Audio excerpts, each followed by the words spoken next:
নমস্কার, খবর শুনছেন আপডেট বাংলা চ্যানেল থেকে। আজ শুক্রবার 4 তারিখ জানাবো আজকের বাছাই করা কিছু গুরুত্বপূর্ণ তাজা খবর। শুরুতেই হেডলাইন্স।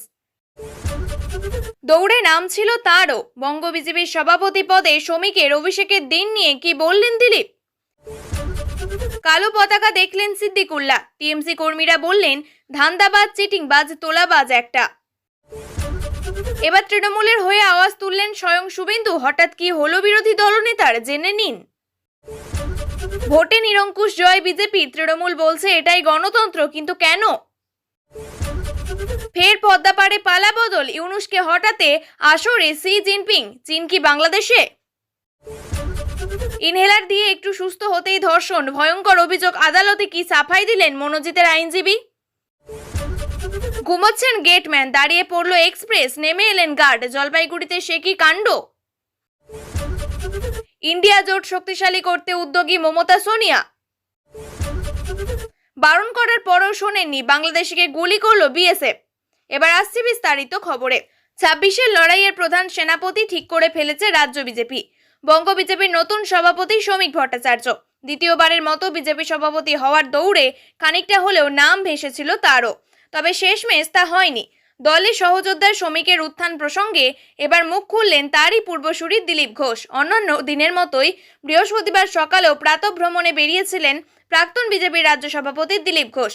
বৃষ্টিতে বারবার বাধা পেতে হয়েছে তাকে। তখন একটি দোকানে বসে সাংবাদিকদের মুখোমুখি হন প্রাক্তন সাংসদ। দলের নতুন রাজ্য সভাপতি শ্রমিক ভট্টাচার্যকে নিয়ে সাংবাদিকরা তাকে প্রশ্ন করেন। সাংবাদিকদের প্রশ্নের উত্তরে দিলীপ ঘোষ সেদিন বলেন, আমি যখন দলে এসেছিলাম তখন রাজ্যে জেনারেল সেক্রেটারি ছিলেন শ্রমিক, নির্বাচিত জনপ্রতিনিধিও ছিলেন। দুটো পদ একসঙ্গে দেওয়া যায় না, তাই ওকে তখন প্রেসিডেন্ট করেনি দল। আমাদের দলে দীর্ঘদিন ধরে উনি মুখপাত্র, ভালো কথা বলেন, দলের মনে করেছে তাই ওকে দায়িত্ব দিয়েছে। তার নিজেরও ফের একবার দলের রাজ্য সভাপতি হওয়ার দৌড়ে নাম ছিল, সে কথা বিচক্ষণ জানেন দিলীপ। তবে শেষমেশ বঙ্গ বিজেপির সভাপতির দৌড় থেকে ছিটকে যেতে হয় দাপুটে এই রাজনীতিবিদকে। এদিন সেই প্রসঙ্গে উত্তর দিতে গিয়ে দিলীপ ঘোষ জানিয়েছেন তিনি কোনো দৌড়ে থাকেন না, তবে জেলায় জেলায় ঘুরে বেড়ান। দলের কর্মীদের সঙ্গে নিয়মিত তার যোগাযোগ থাকে। আপাতত এটাই তার কাজ বলে তিনি স্পষ্ট মনে করেছেন।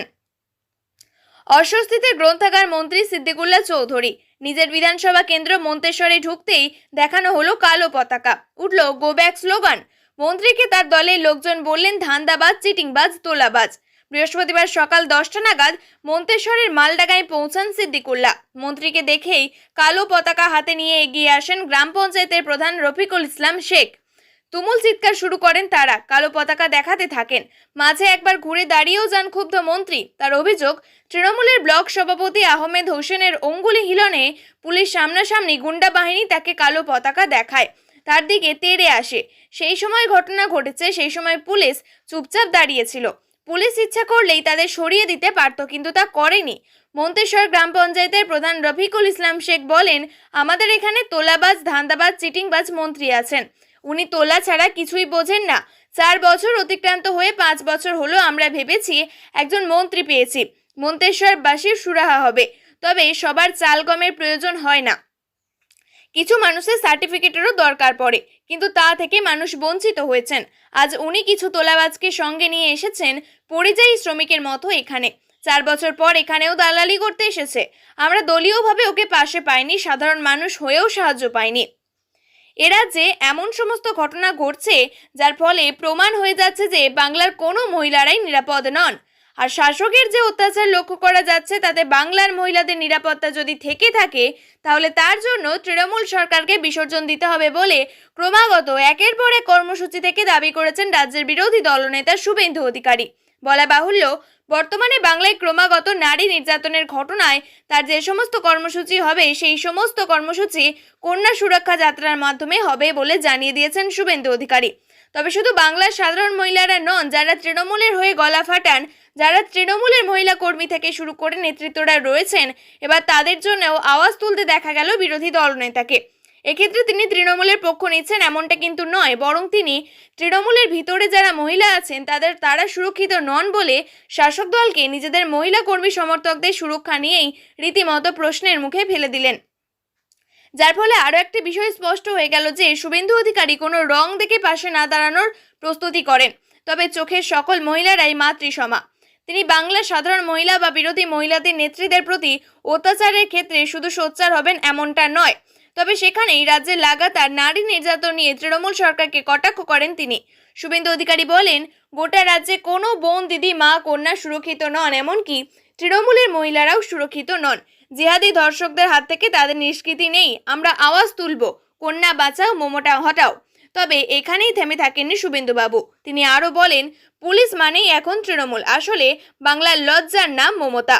বিশেষজ্ঞরা বলছেন, শুভেন্দু অধিকারী আবারও প্রমাণ করলেন যে তিনি শুধুমাত্র বিজেপির দলনেতা নন। এক্ষেত্রে তৃণমূলের সঙ্গে তার লড়াই চললেও তৃণমূলের ভিতরে যারা মহিলা রয়েছেন তাদেরকে তিনি নির্যাতনের শিকার হতে না হয়, তাহলে তাদের জন্য লড়াই করবেন তিনি, তা বুঝিয়ে দিলেন শুভেন্দু অধিকারী।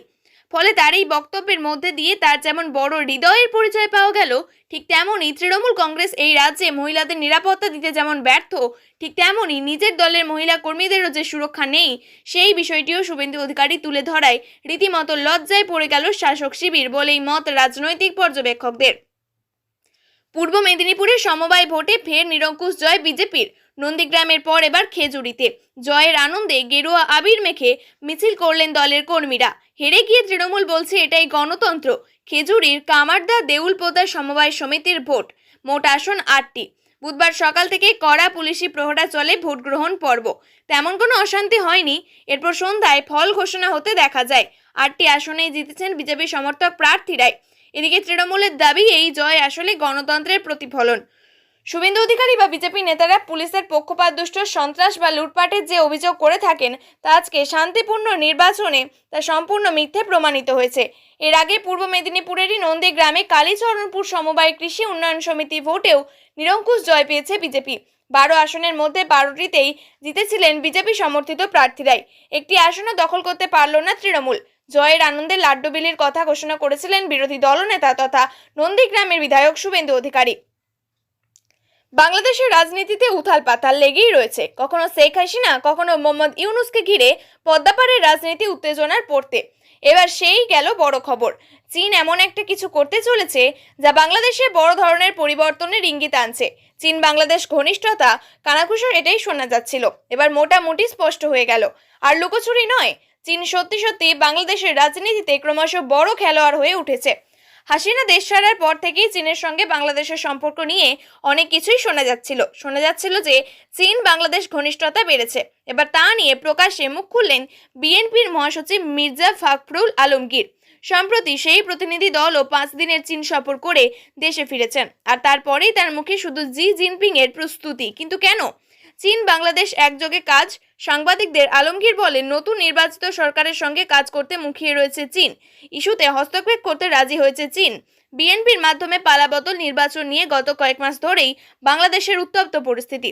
অন্তর্বর্তী সরকারকে চাপে রেখে নির্বাচন করাতে সরব হয়েছে বিএনপি সহ পদ্মাপাড়ের একাধিক রাজনৈতিক দল।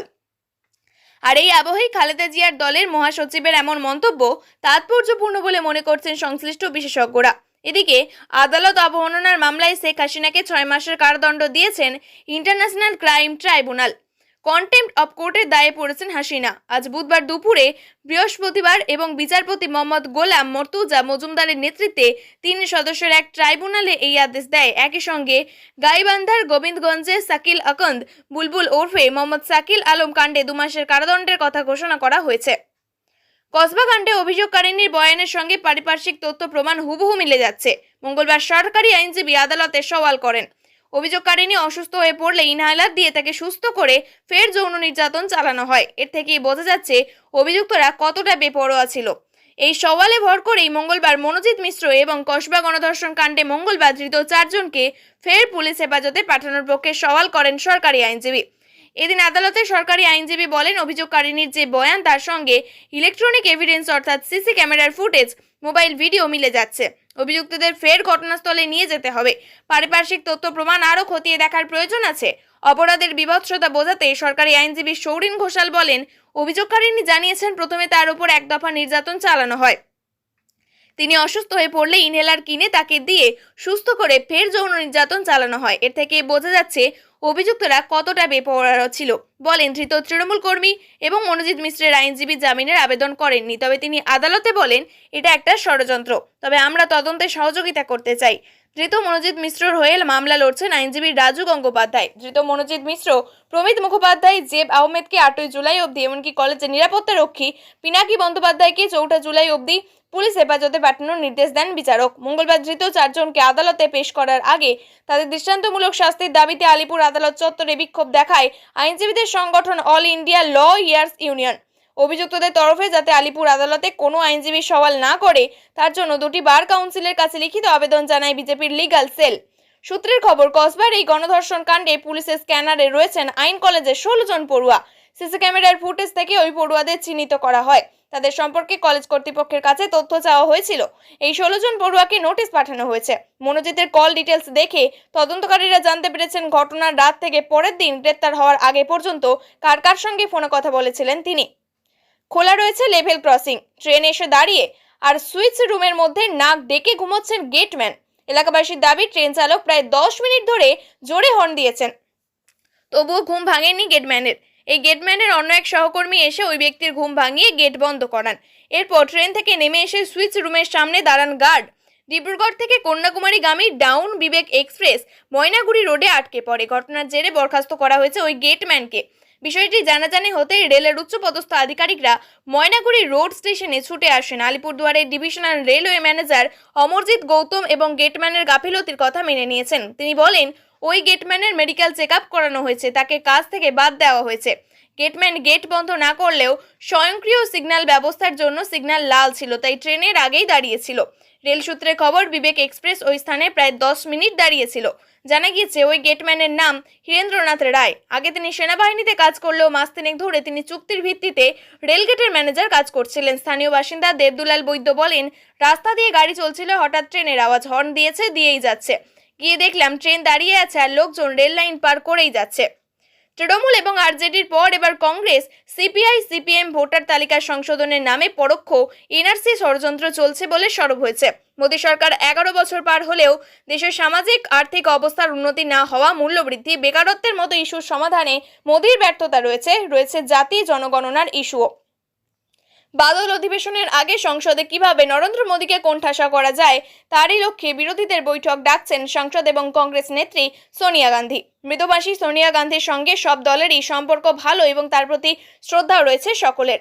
ইদানিং দেখা গিয়েছে রাহুল গান্ধী বা মল্লিকার্জুন খাড়গে বিরোধীদের নিয়ে বৈঠক ডাকলেও অনেক সময় তা সফল হয় না। বিশেষ করে যোগাযোগের ত্রুটি বা অন্যান্য কারণ দেখিয়ে তৃণমূল কংগ্রেসও বেশিরভাগ সময় এই ধরনের বৈঠক এড়িয়ে যায়। আসন্ন বাদল অধিবেশনে কি কি ইস্যুতে বিরোধীরা একজোটে সরব হতে পারে তার স্ট্র্যাটেজি ঠিক করতে ইন্ডিয়া জোটের শরিকদের বৈঠকে ডাকছেন সোনিয়া। বাজেট অধিবেশনের পর থেকেই দেশে পেহেলগাম হামলার মতো ঘটনা ঘটে গিয়েছে। প্রত্যাঘাতে পাকিস্তানকে ভারতীয় সেনাবাহিনী শিক্ষা তো দিয়েইছে, কিন্তু পাক অধিকৃত কাশ্মীর ছিনিয়ে আনার সুবর্ণ সুযোগ মোদী সরকার হারিয়ে ফেলেছে বলেই বিরোধীদের অভিযোগ। ভারত কেন আচমকাই সংঘর্ষ বিরতিতে রাজি হয়ে গেল? সেনাবাহিনীর ক্ষয়ক্ষতির তথ্যই বা কেন গোপন করা হচ্ছে? প্রধানমন্ত্রী কেন সর্বদলীয় বৈঠকে ডেকে যাবতীয় ঘটনার খোলসা করছেন না? বারবার বারণ করা হয়েছিল, কথা শোনেননি, কিন্তু তৎপর ছিলেন বিএসএফ জওয়ানরা। সতর্ক করেছিলেন, তবে কথা না শোনার ফল ভুগতে হলে এবার তখনই গুলি চালাতে বাধ্য হলো বিএসএফ। আর বিএসএফ এর গুলিতে নিহত বাংলাদেশি এক চোরা কাবারকারী। ঘটনাটি নদিয়ার কৃষ্ণগঞ্জের ভারত বাংলাদেশ সীমান্তের 32 নম্বর ব্যাটালিয়নের গেদে হালদারপাড়া বিওপি এলাকায়। বিএসএফ সূত্রে জানা গিয়েছে, মধ্যরাত্রে হঠাৎ করেই কিছু চোরা কারবারিদের কার্যক্রম বিএসএফ এর চোখে পড়ে। বিএসএফ ও পাল্টা গুলি চালায়। দুই পক্ষের সংঘর্ষে নিহত অনেক ব্যক্তি, আহত হন একাধিক। যদিও তারা আহত হওয়ার সঙ্গে সঙ্গে বাংলাদেশে পালিয়ে যান। বিএসএফ সূত্রে খবর, এই নিহত বাংলাদেশি চোরা কাবারকারীদের পরিচয় এখনো জানা যায়নি। তবে বিএসএফ এর আধিকারিকরা ঘটনাস্থলে পৌঁছায় এবং মৃতদেহ উদ্ধার করে কৃষ্ণগঞ্জ গ্রামীণ হাসপাতালে নিয়ে আসে। কর্তব্যরত চিকিৎসক বাংলাদেশের নাগরিককে মৃত বলে ঘোষণা করে। উল্লেখ্য, এর আগেও সীমান্ত থেকে একাধিকবার চোরা চালান রুখেছিল বিএসএফ। সোনা থেকে শুরু করে রূপো সব পাচার করা হয়েছে, রুখেছে তারা। এরপর আজও এই একই ঘটনা, তবে বিএসএফ বুঝিয়ে দিয়েছে সকলকে। প্রিয় দর্শক, নিয়মিত সঠিক খবরগুলি সঠিক টাইমে পেতে সাবস্ক্রাইব করুন আপডেট বাংলা চ্যানেলটিকে। ধন্যবাদ।